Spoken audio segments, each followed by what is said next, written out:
All right, guys. Welcome to Polar Bear Live. This is actually a pre-recorded, so if you're watching this, you probably can't comment and we can't react with y'all.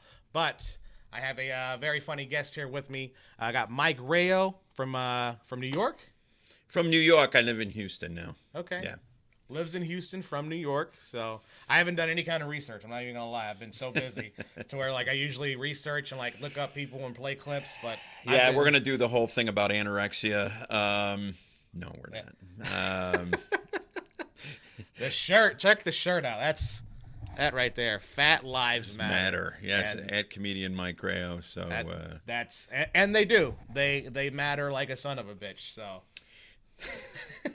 So how long have you been doing comedy, Mike? I started in high school and I'm years old. So I on and off, wow, over 40 years. But on, I would say, I had a string from my late 30s until my early 50s. So about 15, 16 years. And then now I've started up again. So for about 3 years. So all in all, 15 or 16 years, 17 years. Heavyweight in the game. I like it. Yeah, in more ways than one, I guess. I like it, man. Okay, what is your favorite thing about doing comedy? My favorite, people ask you that a lot. Is what's my approach to comedy? My approach is I want to entertain audiences. Right. I don't necessarily want to make them think or any of that. But I mean, I'll do topical stuff. But mostly I'm doing first person observational comedy, stuff that happened in my life, right, and exaggerate it a little bit. But what brings me to the stage is I want to make people laugh. Okay. Yeah, I think I'm kind of the same way. Something it's like a drug when you make people laugh. It is. I played a lot of sports, and you get people cheering for you, and then when you do entertainment, it's that same feeling. It's hard to get over. You wish. I don't know how you feel about that. I don't want to switch. I want to interview you necessarily. No. I don't know how you feel about this, but when you get that feeling, and you want everybody to have that feeling, and you realize as you get older, and I'm pretty old now, that the majority of people never get that feeling of it. It isn't really adulation. It's that feeling of you've satisfied a whole bunch of other people and made them happy. I mean, right. Maybe porn stars do, I guess. I don't right. know. Yeah. No, but I never looked at it that way. But you're absolutely right. Like a lot of people don't really get to feel that. And no. I mean, if you're passionate about something, I say that you completely go after it because it's a feeling that I can't even describe. Like it's such a shot of adrenaline plus like you're coming. Like just imagine coming and how good that feels and prolong that feeling for a while. That's how it feels when you're getting that laughter. Especially I think my favorite is like when you know that you're about to drop a punchline and the place is going to go crazy. So like you'll set it up and you'll have like I'll have a pause in the joke and I'll be like I'm just going to wait. And I kind of bask in the ambience of just the silence. And then say that pop, and then boom, you just get that laughter, and you can if it's a big crowd, you can feel that wave of laughter come after you. It's they feel that there's that anticipation, and you're trying to build it. But it's funny that you said it's like coming for a really long time, and at my age, all I can do is remember what that feels like, and then I have to reach back quite a ways. But you're sad. Right. I mean, it's part of the timing too. Is like you're looking at the audience, going, "Yeah, they're really not ready for this." And it brings up another thing is because a lot of comedians are like they like being able to control a large room and I mean, to be a comedian, you almost have to do that, right? Absolutely. Especially if you're in a bar gig or something like that. That's kind of how you learn how to do that. A lot of comedians that are very talented never have to go through that, and they get right to the big stage right away. But that isn't the only reason I want to control the room is to make them laugh. I don't want to control the room so I can say, hey, I was in control of all these people. Right, but at the same time, I got a joke coming, I got a punchline coming, and they're really, really quiet. I do a joke where I take my belt off, and as soon as I start unbuckling my pants, the room just goes dead quiet. And I started to acknowledge, I'm like, wow, it got really quiet in here all of a sudden. Then they giggle a little bit because there's no way they're going to be able to guess what I'm about to do. Right. So I don't mind building anticipation. Sometimes you try to build in anticipation. This is kind of an inside baseball thing for comedians, but you try to build anticipation and you screw it up because they've already figured out what you're going to say. Right. But if it's a joke or a punchline or a turn in the joke that they're never going to guess, you can really milk that pause. Oh yeah. And it really impacts the punchline. Andy Huggins, I don't know if you've had him on your podcast no, before, I but haven't. He is awesome. he makes a statement about that. He says, the word punchline is probably the most appropriate phrase in the history of the English language, because it is a punch. Oh yeah, it is. It instills an instant reaction in your audience. And you never, at least for me, because I remember John Stringer always telling me, you need to put more punchlines in your set. Put more punchlines in your set. Put more punchlines in your set. And I'd be like, okay. And I always thought I had like some decent punchlines in there. But once you really start like getting into the level of like controlling a crowd, the whole writing scheme, everything, when everything kind of starts laying out, you're like, that's a fucking punchline. Yeah. Before I had like jab lines, like they weren't doing shit, like it was fucking. That's a good way to say it. It was horrible. Yeah. But now punchlines, you're putting your body into it. Like before, I was just kind of maybe like had my thumb like that, and like I was just kind of like trying to hit them off like a bitch. But now I got my fist balled up. Well, and that's the thing, as you learn comedy, I'm old, so I like giving unsolicited advice to younger comics, and they just roll their eyes usually, but sometimes they listen.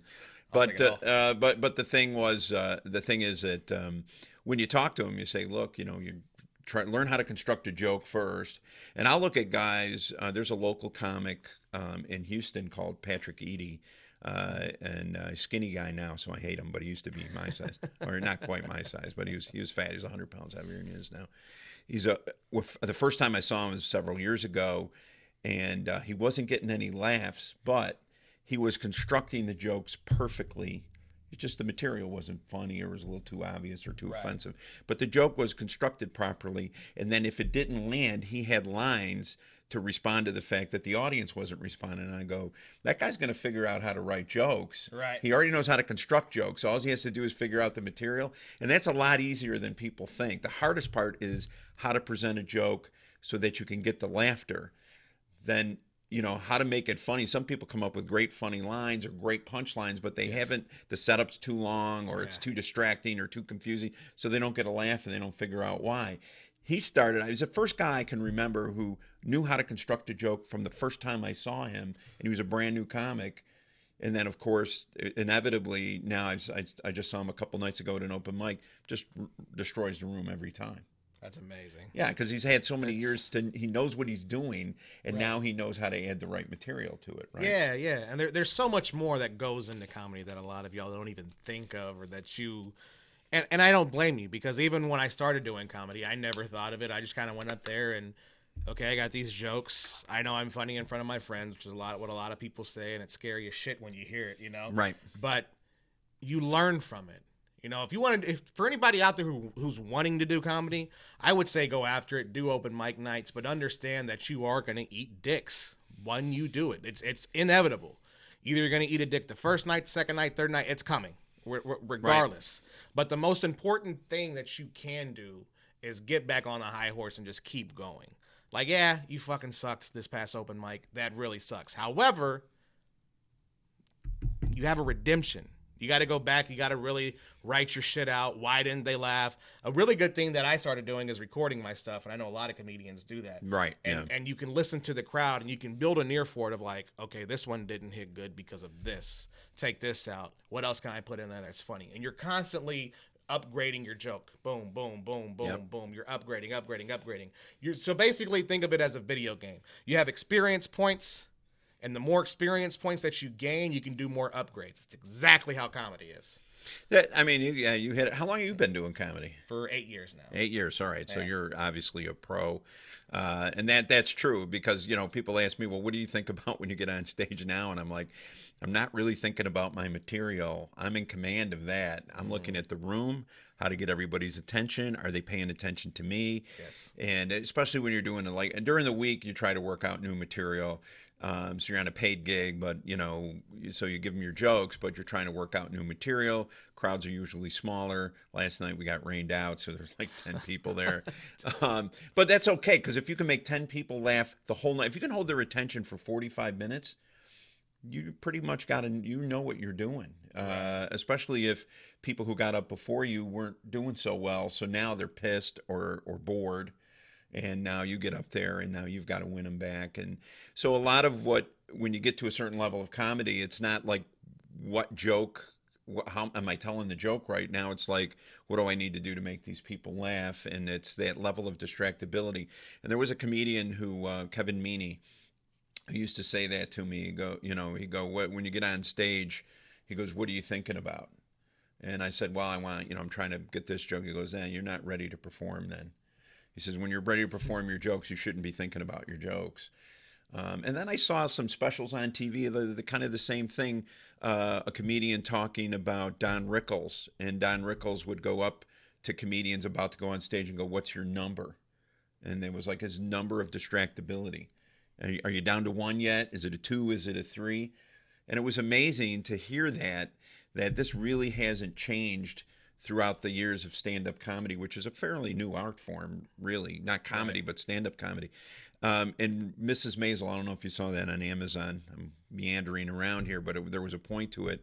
When you look at that show, it talks about how to be a comedian, and it's funny. It's from the 50s, and it's exactly the same way. I'm from New York. It's exactly the same way I came up in comedy. There's virtually no difference, except she's clearly more talented than I'll ever be. But it's the same exact thing. Yeah. And what's it called again? The Marvelous Mrs. Maisel on Amazon. It's won an Emmy, and it's about stand-up comedy. If anybody who has Amazon Prime, you can watch this stuff for free. Great series. Apparently, I'm not doing anything funny, but I like your logo. By the way, I do have to say, I wondered now.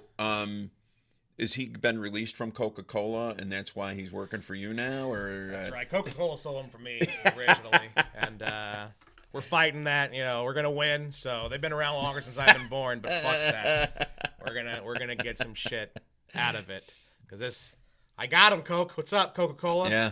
Yeah. It looks exactly like the same bear. I don't want to get you in any trouble, but it does look like the same bear. Yeah, no. Fuck Coke. Once Can I swear on this? I didn't know if I can. Oh, yeah. Oh, okay. Fuck, shit, ass. Okay. Once I get famous enough, I'm not going to be able to use this hat because this is a Coca-Cola hat originally. Oh, really? Yeah, and I'm probably incriminating myself here, but whatever.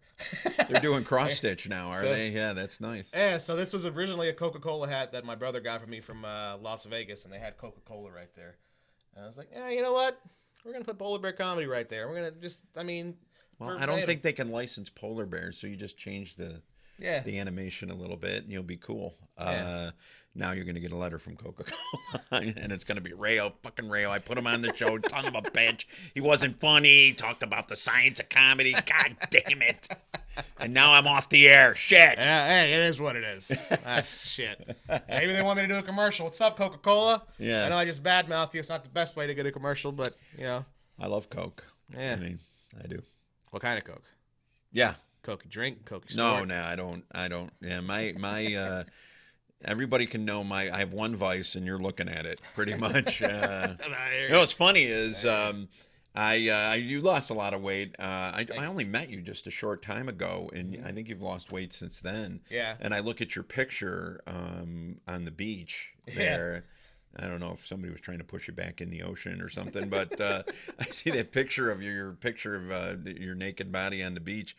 And I said, you're quite a bit smaller than that. So that's amazing. I've lost. That picture? That one.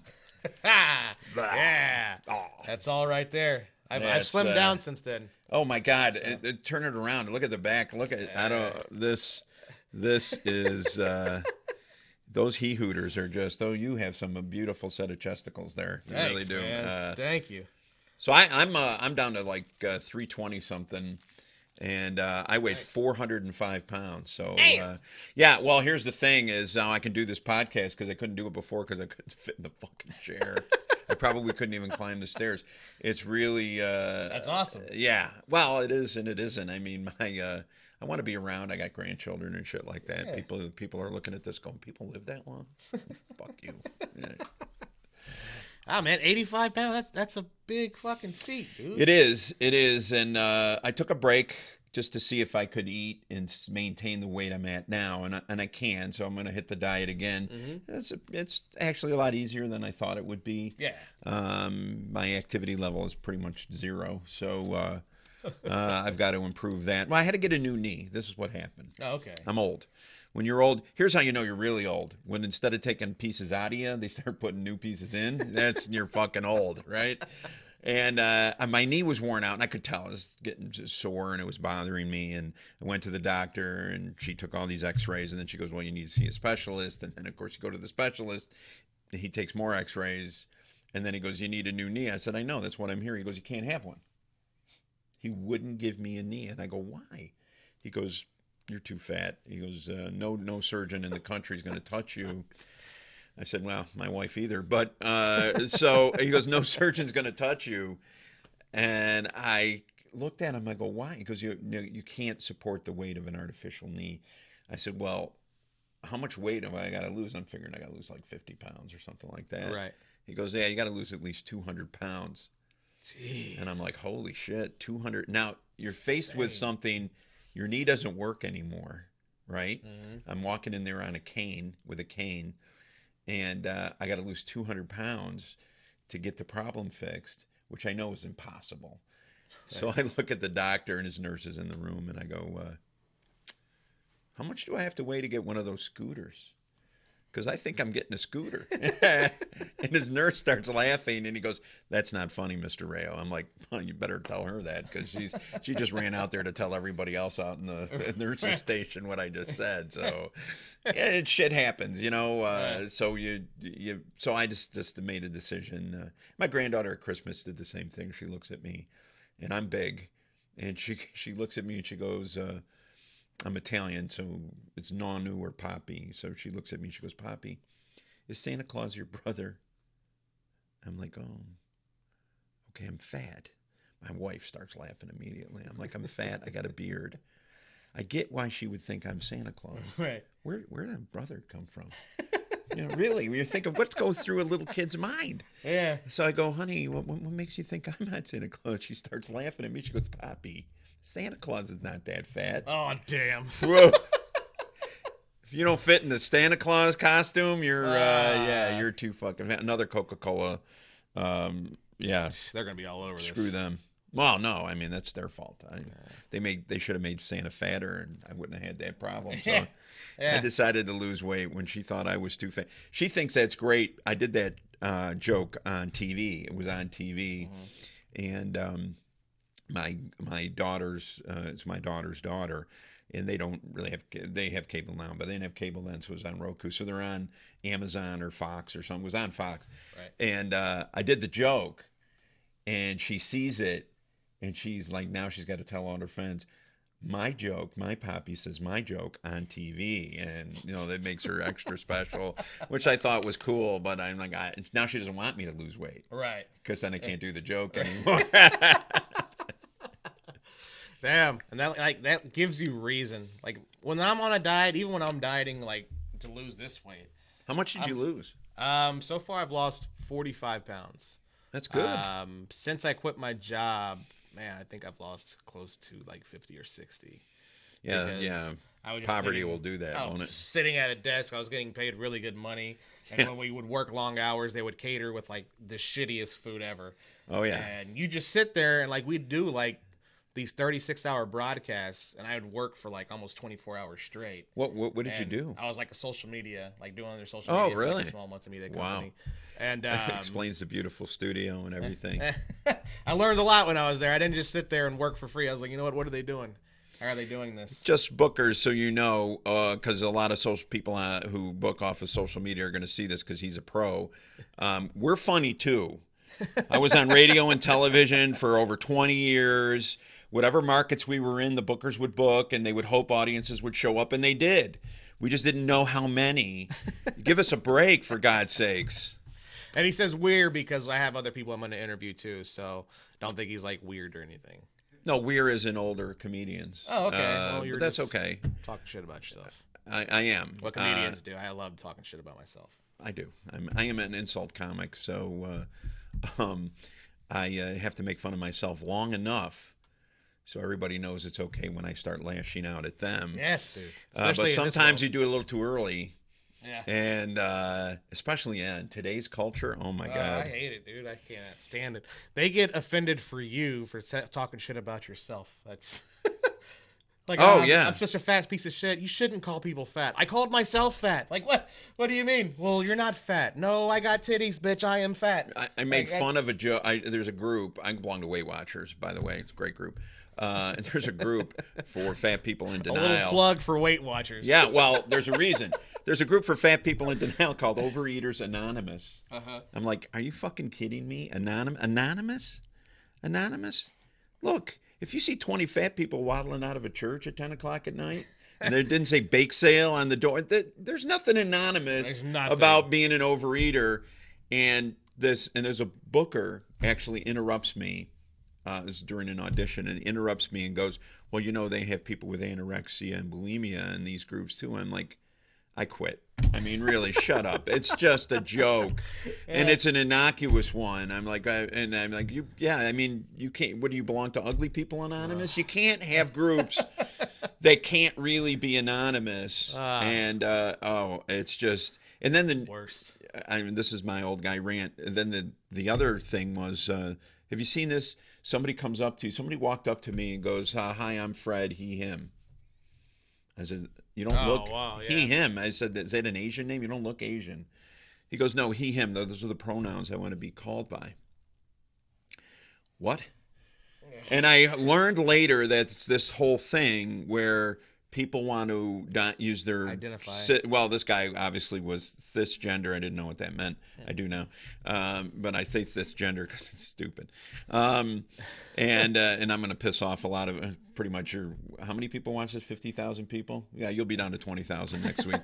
But I look at this, and I'm waiting for it to happen again because now I know what it means, and it's dumb. And here's why. And this person came up to me and she goes, she, they.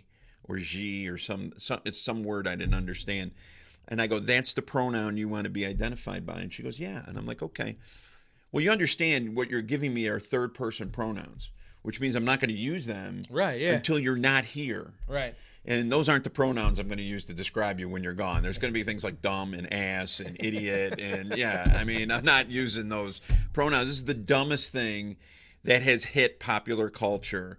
It's like the PC crowd changes the rules every 10 minutes. Mm-hmm. We're in the First Amendment business, folks. So we are not following your stupid rules. Your rules are stupid, and and I'm not including Polar Bear in this because I don't want to dox him. But cool. I do have his home address if you want to. Fuck Saturday Night Live. Oh, I had Mike Rayo on. Now I'm getting sued by Coca Cola. I can't be on SNL because he wants to go Alex Jones First Amendment on my fucking podcast. Alex Jones. Well, wait, I'm not crazy. Folks, look. Wait a minute, I'm not crazy. We're doing the First Amendment stuff here, and I'm not gonna call you he, she, they, them. I'm not doing none of that shit. All right. But comedian, well, that's all Americana. On our podcast, we have a podcast too. Wise Guys Speak. We're on Spotify and iTunes and all that, and you'll be on it someday, maybe. See, I'm just kidding. Fuck up my career. I can't. I told you I was an insult comic. The warm up's over. So. We ask that we ask about the Dave Chappelle and Bill Burr, mm-hmm. and they're basically going out and attacking the PC culture, which is good because they can afford to get away with it. Right, it's not going to damage their career. Chappelle, the critics totally tanked his Netflix special. Did you see it? Dave Chappelle's. Got to watch it. Oh, the Sticks and Stones. Yeah, I don't know. That was the latest one. Yeah. The one where he talks about Jesse Smollett. I'm sorry, I heard somebody whispering over there. Through me. Yeah. I was like, who the fuck is that? Jesse Smollett. And that was, to me, I looked at that and I go, great. And the critics hated it. And the fans loved it. Gave it Rotten Tomatoes. It's the biggest gap in, I think, Rotten Tomatoes history. The critics gave it a 0, and the fans gave it a 99. And I'm like, well, the critics hated it because he just pokes holes in their stupid PC language rules. And it's just the dumb. First of all, are you going to keep a book of all the people you know and what pronouns they want to be known by? I have a hard enough time remembering your fucking name. I'm not going to remember the other names you want to go by. Yeah. And look, the thing, how I feel about all that is whatever you want to be called, that's fine. I respect it. I'll call you that. It is what it is. But don't get pissed off at me if I forget to call you that, or if I do say he or she or they or them, or I fuck it up. Because this is like, y'all act like we were, like, there's a Matrix thing that we can plug into the back of our head. Exactly. And we can learn shit like that overnight. This is how language works. Yeah, if I fuck up, I'll get better. Shit, but don't get mad at me. Do what you do. Whatever makes you happy at the end of the day, I'm all for it. I fucking applaud the shit out of you, boo-boo, by all fucking means. But me, like, I'm gonna fuck up. I smoke a lot of weed, all right? Like, I don't know what you want me to do. I don't. I'm just old. Like, well, there it is. Curmudgeonly. I can be older than him with the weed I smoke. Like, I forget a lot of shit. I mean, I talked about experience points and fucking gaining powers and shit for comedy. That's how high I am right now. So, like, you know. Wow, that explains a lot. It does. It explains a lot in this interview. No, for pronouns. I mean, I learned them in the second grade or first grade or whatever. I learned like that's when I was like 1923. Well, for me, yeah, it's actually 1963, but still.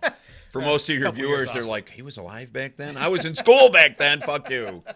Yes, I was a preteen when they walked on the moon, for God's sakes.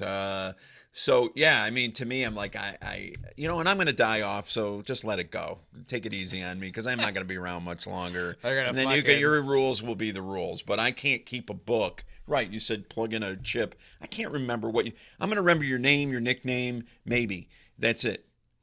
Tomorrow on Twitter, you're going to have a trending hashtag, ban Mike Rayo, fat lives don't matter, all that shit. Yeah, that's what I think of that. Fuck that guy. He hurt us. Too old, too rich. Too rich to give a shit. Really, frankly, I just don't care. Who gives a shit, man? I like everybody, too. That's the thing. Too. I do. I love everybody. I don't judge you. I really don't care. But you can't tell me I'm a bad person because I used the wrong pronoun to describe you. You can't. That's like somebody who wears an I'm an asshole t-shirt and then says, don't call me an asshole. You're wearing the wrong shirt, pal. I'm sorry. I mean, if you look like you fell down a flight of stairs carrying a tackle box and a can of spray paint, don't expect me not to make fun of that. I'm sorry. I'm going to. I just looked on screen right now, and now that you're talking about that, I just see you as a racist uncle that I got on the podcast. A racist uncle? Where did I mention race? I don't know. I just looked at the screen. I smoke a lot of weed. I was like, and you're talking about pronouns. I'm like, he looks like the racist uncle that I just needed a guest today, and I didn't. So I'm guessing this is never coming on the air. Nah, it's fucking great content. I don't give a shit. You come on the show, you can talk about whatever the fuck you want to. Oh my God, I got compared to Alex Jones. I'm so ashamed. I fucking hate that guy, by the way. Oh, dude. Oh, I'm getting a cramp in my leg. This is... Tell them where you're going to be at. Tell them where they can follow you. All that. You can follow me. Well, comedian Mike Rayo on Facebook. Comedian space Mike space Rayo. Twitter, Instagram. My website, comedianmikerayo.com. You see a trend there. Gigs are coming up. I'll be at Cine El Rey, headlining Cine El Rey for the Halloween show, October 30th. Nice. And I'm trying to think of when you're saying this is going to hit right away. Yeah, I'll probably put it out either today or Friday or Monday, somewhere around there. I might put it on YouTube. It might be YouTube exclusive. I don't know what the hell I'm going to do with it. I told you I've had a lot of shit that I've had to do. That's cool. But he's never putting this out there. No, fuck that. I'm putting it up. He's putting it on InfoWars. That's where he's going to put it. It's going to help fund the revolution, folks. Oh, my God. 1776 is going to commence. Yeah, I'm opening up a room in Sugar Land. I forgot the names. Stacey Anderson's opening up a room. She asked me to headline the room this Saturday. But be in Cine El Rey the October 30th. And then if you got fans in New York, I'll be headlining Mohegan Manor along with my best friend, Kua Genti, at Mohegan Manor in Baldwinsville, New York, Central New York, the middle of the state, for all my fans who are waiting for me to come back home. Nice. I sold out the last time I was there, so hopefully I'll do well again. Yeah. And I'm sorry that I have brought too much maturity to your show and too much reality. Cut your hair, Ah, get a you've been- job, face reality. You've been fucking great. And for the people listening, when I put this on the podcast, This is vodka, by the way. comedian Mike Rao. That's Rao. So, Rayo, yeah, no Y. Yeah. Follow him on everything. And it was a Wise Guy. Our podcast is Wise Guys Speak Podcast. Wise Guys Speak. And that is available. We just did our first video podcast, so look for the YouTube channel, but also you can catch us on iTunes, Spotify, and iHeartRadio as well. We qualify for all three, even though we don't have as big a following as you, sir. Yeah. We do interesting people. We've had a lot of famous comedians on there, a lot of young comedians, people in the burlesque industry. Woo-hoo. All male. No, it was women. But anyway. Yeah. Well, All right, this is Alex Jones signing off. Thanks. There it is. Mike, I appreciate you coming on. No, my pleasure. It was fun. I was put in my place. I really appreciate that.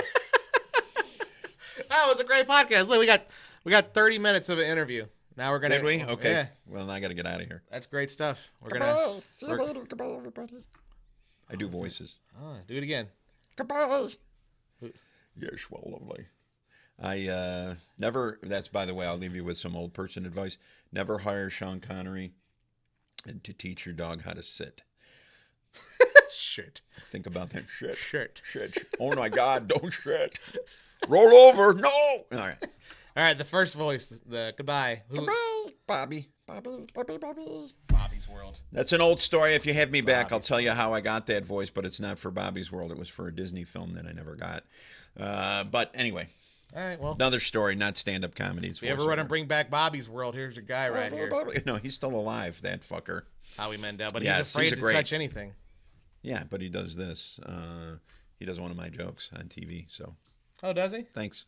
What it did? You can cut that part out because Fuck. no, he's a Canadian. We'll leave it there. All right. Canadian. All right, Michael. Thanks for coming on. Do I just walk off or what do I do? How do we get out of this? Because we could have ended this like 5 minutes ago. We've been saying goodbye for like 5 minutes. How do we get out of this? I feel like it's like we're back in high school. Like, no, you hang up. You hang up first. No, you hang up first. You hang up. We'll end it right now. That's it. The Mike Rao, everybody. Comedian Mike Rao. Follow him everywhere Bye. on all platforms. I'm bald, by the way. Okay.